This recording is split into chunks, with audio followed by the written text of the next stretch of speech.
అందరికీ నమస్కారం। ఈ రోజు మన ఛానల్లో ఈ 2025వ సంవత్సరంలో ఉండ్రాల తద్ది ఎప్పుడు వచ్చింది, అది సెప్టెంబర్ 10న లేక 11న ఎప్పుడు అని తేదీ, తిథి, వారం, నక్షత్రం ఏమిటో, అలాగే ఉండ్రాల తద్ది విశిష్టత ఏమిటో ఈ రోజు మనం ఈ వీడియో ద్వారా పూర్తి వివరాలు తెలుసుకుందాం।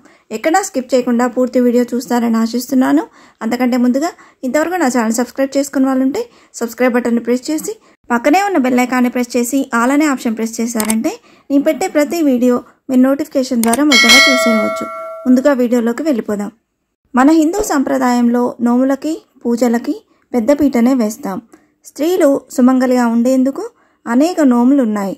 పురాణాల ప్రకారం భాద్రపద బహుళ తదియ రోజు ఉండ్రాల తద్ది నోమును నిర్వహిస్తారు। అయితే ఈ నోమును పెళ్లి కాని వారు చేస్తే మంచి భర్త లభిస్తాడని, వివాహమైన వారు 5 ఏళ్ల పాటు చేస్తే సుమంగలిగా ఉంటారని పురాణాలు చెప్తున్నాయి। ఈ ఉండ్రాల తద్ది నోముకు మోదక తృతీయ అని కూడా పేరు। ఉండ్రాల నివేదన కలిగిన నోము కావడంతో ఉండ్రాల తద్దిగా పిలువబడింది। ఇది 2 రోజుల పండగ। ఈ వ్రతం గురించి సాక్షాత్తు పరమశివుడు పార్వతీదేవికి వివరించాడు అని పురాణాలు చెప్తున్నాయి। వివాహమైన సంవత్సరం వచ్చే భాద్రపద బహుళ తదియ రోజున ఉండ్రాల తద్ది రోజున ఈ నోమును ప్రారంభించి 5 సంవత్సరాలు చేస్తారు। ఇది 2 రోజుల కార్యక్రమం। ముందు రోజు భాద్రపద బహుళ విధియ రోజున 5 బ్రాహ్మణ ముత్తైదులకు గోరెంటాకు, ముద్ద పసుపు, కుంకుమలు, కుంకుడుకాయలు, నువ్వుల నూనె ఇచ్చి మా ఇంటికి తాంబూలం తీసుకోవడానికి రమ్మని ఆహ్వానించాలి। ముత్తైదువులు నోము ఆచరించేవారు తప్పకుండా గోరింటాకు పెట్టుకోవాలి। 2వ రోజు అంటే భాద్రపద తృతీయ రోజు ఉదయాన్నే అభ్యంగన స్నానం ఆచరించి 3 ఇళ్లలో ఉయ్యాల ఊగాలి। సాయంత్రం వరకు ఎటువంటి పదార్థాలు తినకుండా ఉపవాసం ఉండి బియ్యపిండితో చేసిన ఉండ్రాళ్లను చేసి వాటిని వండి గౌరీదేవికి మరో 5 ఉండ్రాళ్లను 5 ముత్తైదువులకు వాయనం ఇవ్వాలి। సమస్త శుభాలు చేకూరాలని కోరుతూ మధ్యాహ్నం గౌరీ పూజను చేయాలి। 5 దారపోగులు పోసి 5 ముడులు వేసి 7 తోరాలను అమ్మవారి పక్కనే ఉంచి పూజించాలి। 1 తోరం అమ్మవారికి, 1 నోముకున్న వారికి, మిగతా 5 ముత్తైదువులకు కట్టాలి। బియ్యపిండిలో బెల్లం కలిపి పచ్చి చల్లిమిటి చేసి 5 ఉండ్రాలను చేసి నైవేద్యం పెట్టాలి। పూజ తర్వాత చేతిలో అక్షంతలు తీసుకొని వ్రతకథను చదువుకోవాలి।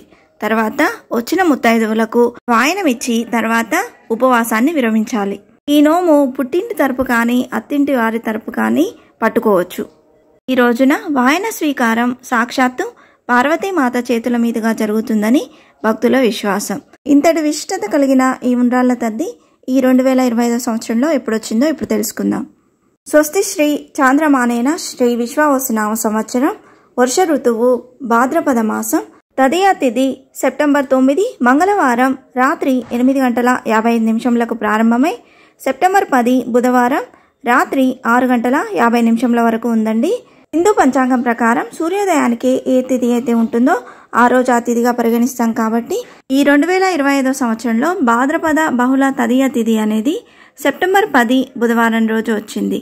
కాబట్టి ఈ 2025 సంవత్సరంలో అట్లతద్ద పండుగను సెప్టెంబర్ 10 బుధవారం రోజు జరుపుకొనున్నాము।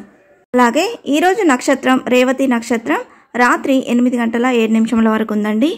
ఇంతే ఫ్రెండ్స్, ఈ వీడియో మీకు నచ్చిందని ఆశిస్తున్నాను। ఇలాంటి ఇంట్రెస్టింగ్ వీడియోస్ కోసం please subscribe my channel and press the bell icon. అలాగే లైక్ చేయండి, షేర్ చేయండి। మీకు ఏమన్నా సందేహం ఉంటే నా కమెంట్ బాక్స్లో పోస్ట్ చేయండి। మరొక మంచి వీడియోతో మేము ముందుకు వస్తాను। అంతవరకు సెలవు। సర్వేజన సుఖినో భవంతు। స్వస్తి।